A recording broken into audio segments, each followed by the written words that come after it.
በክልሉ ርዕሰ መስተዳድር የተመራው የክልሉ ከፍተኛ አመራር ልዑካን በከምባታ ዞን የንጹህ መጠጥ ውሃ፣ የመስኖ፣ የድልድይ፣ የመንገድ መሰረተ ልማቶች መርቋል። በምረቃ ስነ ስርዓቱ ላይ የማዕከላዊ ኢትዮጵያ ክልል ርዕሰ መስተዳድር ዶክተር እንዳሻው ጣሰው እንደተናገሩት በክልሉ ፍትሃዊ የሆነ የሀብት ክፍፍል እንዲኖርና አገልግሎት በእኩል ተደራሽ ለማድረግ እየተሰራ ነው። የልማት ፍላጎቶች በመለየትና ቅድሚያ የሚሰጣቸው መሰረተ ልማቶች ትኩረት በመስጠት እየተሰራ መሆኑንም ተናግረዋል። በክልሉ በሰላም በልማት በመልካም አስተዳደር ታቀደው በተሰሩ ስራዎችም ውጤት እየተመዘገበ መሆኑን ማስረድተዋል። ህብረተሰቡ የሚጠይቃቸው የልማት ጥያቄዎች አቅም በፈቀደ ደረጃ በደረጃ ምላሽ ያገኛል ብሏል። ህዝባችን የሚፈልገውን የሰላም፣ የልማት፣ የመልካም አስተዳደር ችግር በተመሳሳይ ሁኔታ ለመፍታት ትልልቅ ስራዎች እየሰራን እንገኛለን። በዛሬው ዕለት የተመረቀው የመስኖ የውሃ ፕሮጀክት ስራ የዚሁ አካል ነው። በአካባቢው በርካታ የልማት ችግሮች የተፈቱ ቢሆንም የቀሩ ደግሞ እንዳሉት ደግሞ አመልክተዋል። የኤሌክትሪክ፣ የውሃ፣ የጤና ጣቢያ የመሳሰሉት በዛሬው ዕለት ልዩ ልዩ ፕሮጀክቶችን ይዘን መምጣት ባንችልም በቅርብ ቀን የሚጀመርላችሁ የቅድመ አንደኛ መደበኛ ትምህርት ቤት በቅርብ ቀን ተጀምሮ ይጠናቀቃል ብለን እናስባለን። ትምህርት ከሁሉም ነገር በላይ ስለሆነና የትውልድ መሰረት ስለሆነ ቅድመ አንደኛ ትምህርት ቤት ከፍተን ለዚህ የሚሆኑ ቁሳቁሶችን አሟልተን በቅርብ ጊዜ እናስጀምራለን። ሰባተኛው ሀገራዊና ክልላዊ ምርጫ ሰላማዊ፣ ፍትሃዊና ተአማኝ እንዲሆን ሁሉም የድርሻውን እንዲወጣም አሳስበዋል። ግንቦት ወር አካባቢ የምናከናውነው ሀገራዊና ክልላዊ ምርጫ አለ።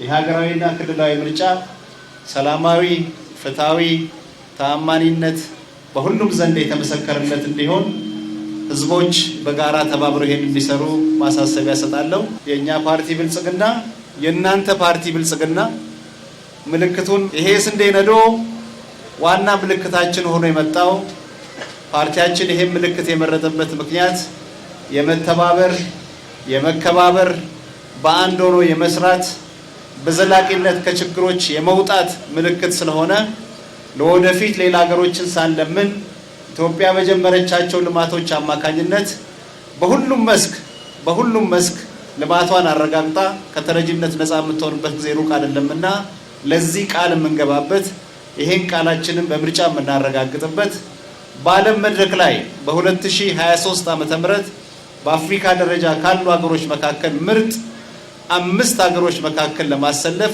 የስንዴ ነዶን ይዘን ተነስተናል። የማዕከላዊ ኢትዮጵያ ክልል ከተደራጀበት ጊዜ ጀምሮ የህብረተሰቡን የልማት የመልካም አስተዳደር ችግር ደረጃ በደረጃ እየቀረፈ እንደሆነም በምክትል ርዕሰ መስተዳድር ማዕረግ የመሰረተ ልማት ክላስተር አስተባባሪና የማዕከላዊ ኢትዮጵያ ክልል ትራንስፖርትና መንገድ ልማት ቢሮ ኃላፊ ዶክተር መሐመድ ኑርዬ ገልጿል። በፕሮጀክቶች የአስተዳደር ስርዓት የነበሩ ማነቆችን በመፍታት ለረጅም ጊዜ ሲንከባለሉ የቆዩ ነገር ግን የህዝብ ጥያቄ የነበሩ የመንገድ፣ የውሃ፣ የመስኖ ፕሮጀክቶችን እያጠናቀቀ ለህዝብ አገልግሎት እያበቃ ያለ ክልል ነው። የፕሮጀክቶች ድጋፍና ክትትል፣ የአመራሩ የቅርብ ክትትል ለዛሬ የደስታ ቀን እንድንበቃ አስችሎናል። ለረጅም ጊዜ ሲንከባለሉ የነበሩ ማነቆችን በመፍታት ህብረተሰቡን ተጠቃሚ ማድረግ መቻሉንም ተናግሯል። በክልሉ ተሰርተው የተመረቁ የንጹህ መጠጥ ውሃ፣ የመስኖ ፕሮጀክቶች የእናቶችና የተማሪዎች እንግልት ከመቅረፍ ባሻገር አርሶ አደሩንም ከዝናብ ጥገኝነት የሚያላቅቅ ነው ብለዋል። እናቶቻችን እንግልት የተቀረፈበት፣ ልጆቻችን ከትምህርት ቤት ከመቅረት የዳኑበትና በአግባቡ ትምህርታቸውን የሚከታተሉበት ትልቅ የደስታ ቀን ነው ማለት ነው። መስኖንም በምናይበት ሰዓት የመስኖ ልማት ለአርሶ አደሮቻችን ትልቅ ብስራት ነው።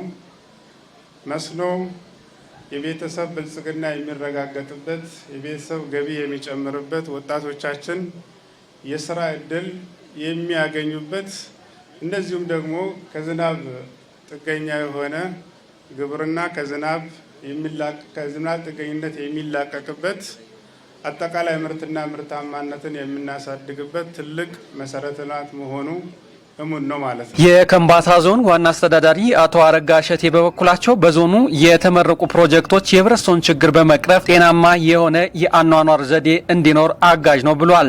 ሴት ልጆች ከትምህርት ቤት እንዳይቀሩ በማድረግ በአቅራቢያቸው ንጹህ ውሃ እንዲያገኙ በማድረግ ጤናማ ህይወት እንዲመሩ ህይወታቸውን እንዲቀል በማድረግ ረገድ ከፍተኛ ድርሻ ያለው መሰረተ ልማት ነው። ከነዚህ መሰረተ ልማቶች መካከል አንዳንዶቹ በቀድሞ ክልል ተጀምረው ሳይጠናቀቁ የቆዩ አዲሱ ክልል ከተመሰረተ በኋላ የክልሉ መንግስት የተጀመሩትንም አዲስ የሚጀመሩትንም ፈጥኖ በማጠናቀቅ ህብረተሰቡ እንዲገለገል ለማድረግ በሰጠው ትልቅ ትኩረት ተጠናቀው ዛሬ ለአገልግሎት በቅተዋል። ከነዚህ መካከል የሶድቾ የንጹህ መጠጥ ውሃና የሳቶራ የመስኖ መሰረተ ልማት የሚጠቀስ ነው።